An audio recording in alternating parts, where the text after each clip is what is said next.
Selamat pagi anak-anak kami dimanapun kalian berada. Apa kabar? Semoga hari ini keadaanmu baik dan sehat. Maka hari ini kita kembali melakukan aktivitas belajar dan mengajar kita.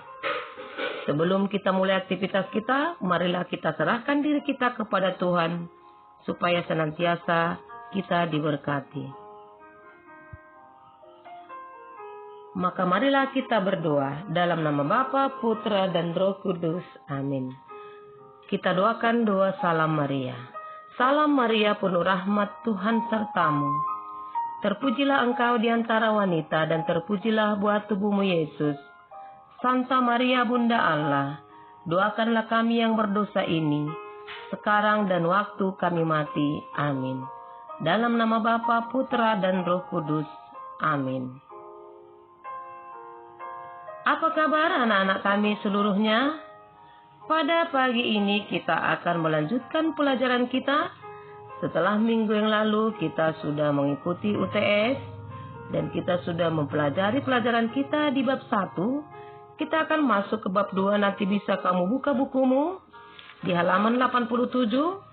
Di sana ada bab 2 yang berjudul Perubahan Sosial, Budaya, dan Globalisasi. Kita mulai, yang pertama adalah perubahan sosial. Sebelum kita masuk ke pengertian perubahan sosial, Ibu mau bertanya dulu.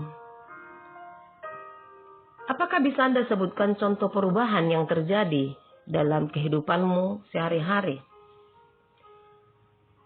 Ada yang menjawab, bisa Bu, misalnya perubahan cara memasak. Dulu memasak dengan menggunakan kayu bakar dan kompor minyak. Sekarang Bu sudah memasak dengan gas dan sudah memasak dengan peralatan listrik. Betul. Ada lagi perubahan lain, misalnya dalam bidang pendidikan. Dulu tidak ada yang dikenal dengan pendidikan dengan sistem internet. Sekarang sudah ada sistem pendidikan dengan internet, daring, dan lain-lain. Dalam teknologi pertanian juga ada misalnya perubahan dalam mengolah lahan. Dulu dengan menggunakan tenaga sapi atau kerbau. Sekarang masyarakat banyak mengolah lahan pertanian dengan menggunakan tenaga mesin. Itu adalah memang berbagai contoh perubahan sosial budaya yang terjadi dalam kehidupan masyarakat kita. Maka oleh karena itu, mari kita simak yang pertama. Perubahan sosial merupakan proses di mana terjadi perubahan pada struktur dan fungsi suatu sistem sosial. Perubahan tersebut terjadi sebagai akibat masuknya ide-ide pembaharuan yang diadopsi oleh para anggota sistem sosial yang bersangkutan. Menurut para ahli, seperti Selo Sumardan menjelaskan bahwa perubahan sosial adalah segala perubahan pada lembaga kemasyarakatan di dalam suatu masyarakat yang mempengaruhi sistem sosial, termasuk di dalamnya nilai-nilai, sikap, dan pola perilaku di antara kelompok-kelompok dalam masyarakat. Maka berdasarkan uraian tersebut dapat disimpulkan bahwa perubahan sosial adalah perubahan unsur-unsur atau struktur sosial dalam perilaku manusia dan masyarakat dari keadaan tertentu ke keadaan yang lain. Dan begitu juga menurut Gilin dan Gilin. Dikatakan bahwa perubahan sosial sebagai suatu variasi dari cara hidup yang telah diterima, baik karena perubahan kondisi geografis, kebudayaan, dinamika, komposisi penduduk, ataupun penemuan-penemuan baru dalam masyarakat. Yang kedua, kita akan melihat bentuk-bentuk perubahan sosial. Yang pertama, perubahan menurut waktunya, ada yang disebut dengan perubahan lambat dan perubahan cepat. Perubahan lambat disebut juga dengan evolusi. Perubahan tersebut terjadi karena usaha masyarakat yang menyesuaikan diri dengan lingkungan dan kondisi yang baru timbul sejalan dengan pertumbuhan masyarakat. Sedangkan perubahan cepat disebut juga dengan revolusi, perubahan sosial mengenai unsur kehidupan atau lembaga masyarakat yang berlangsung relatif cepat. Sehingga perubahan itu bisa diawali dengan konflik ketegangan dalam masyarakat. Lihat contoh, ini adalah contoh evolusi, perubahan manusia serta kehidupan manusia dari tahapan manusia tahapan tradisional atau primitif ke tahapan tradisional dan menuju manusia modern. Dan itu berlangsung ratusan tahun bahkan ribuan tahun. Sedangkan perubahan cepat ini berlangsung dalam beberapa dekade atau waktu. Misalnya di Indonesia terjadi revolusi, yaitu reformasi tahun 98, terjadi perubahan hidup dalam tatanan kehidupan manusia dari masa Orde Baru ke masa reformasi. Dan itu diwarnai dengan aksi, konflik, dan demonstrasi. Yang kedua, dilihat dari besar kecilnya pengaruh. Perubahan sosial budaya dibagi dua, ada perubahan kecil, ada perubahan besar. Perubahan kecil yaitu membawa perubahan yang kecil dan tidak berarti bagi masyarakat. Contoh perubahan model baju dan model rambut. Sedangkan perubahan besar, perubahan yang terjadi pada unsur struktur sosial masyarakat dan membawa pengaruh yang berarti bagi masyarakat. Contoh yaitu dampak ledakan penduduk dan dampak industrialisasi pada kehidupan masyarakat. Contoh ini perhatikan perubahan kecil. Ada perubahan model rambut, fashion.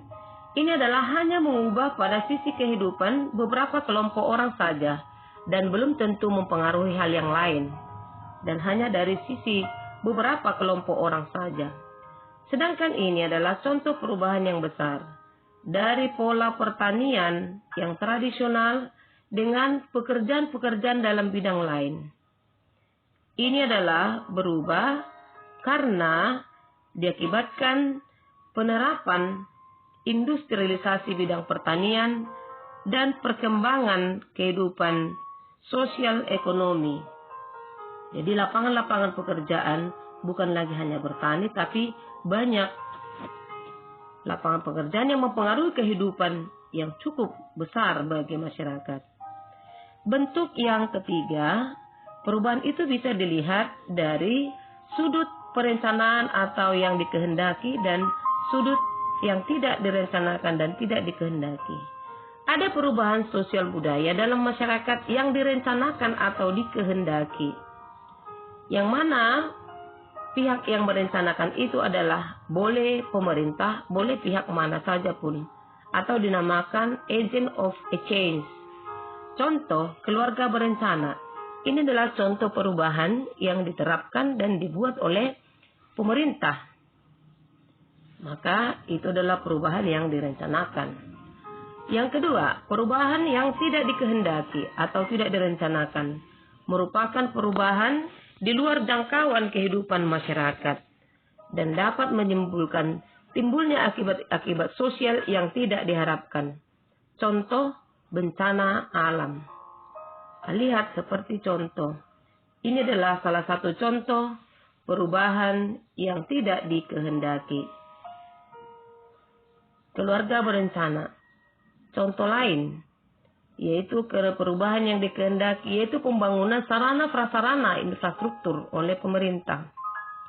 Membawa perubahan yang besar bagi seluruh aspek kehidupan, khususnya perekonomian kita. Contoh lain yaitu perubahan penerapan peraturan pendidikan oleh Menteri Pendidikan yang mengubah kualitas pendidikan kita ke arah yang lebih baik. Itu adalah semua sudah kita rasakan. Sedangkan perubahan yang tidak dikehendaki, di sini ada terjadi gempa. Gempa itu adalah bisa diakibatkan oleh faktor alam. Ini bisa mengubah kehidupan orang. Rusaknya infrastruktur, rusaknya tempat tinggal, hilangnya mata pencaharian penduduk. Dan ada juga perubahan lain bencana alam itu bisa diakibatkan oleh ulah manusia, yaitu penebangan pohon, pembuangan sampah sembarangan bisa mengakibatkan bencana yang akibatnya membawa perubahan yang tidak dikehendaki bagi kehidupan manusia.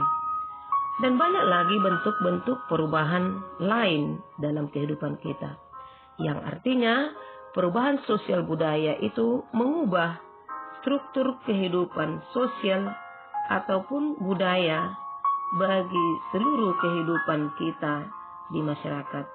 Mungkin nanti hal lain bisa Anda sebutkan yang lebih pasti, yang lebih contoh lain yang lebih sederhana, dan kau simak nanti pengertian dan bagaimana sebenarnya fakta yang sebenarnya perubahan-perubahan sosial budaya yang terjadi dalam kehidupan masyarakat kita.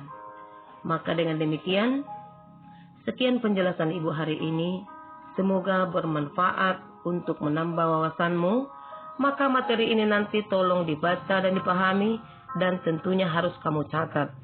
Dan tak perlu kamu kirim sama Ibu. Untuk berikutnya Ibu akan mengirim lembar kerja, dan ini sebagai bahan catatan buatmu. Terima kasih. Selamat belajar. Tuhan memberkati.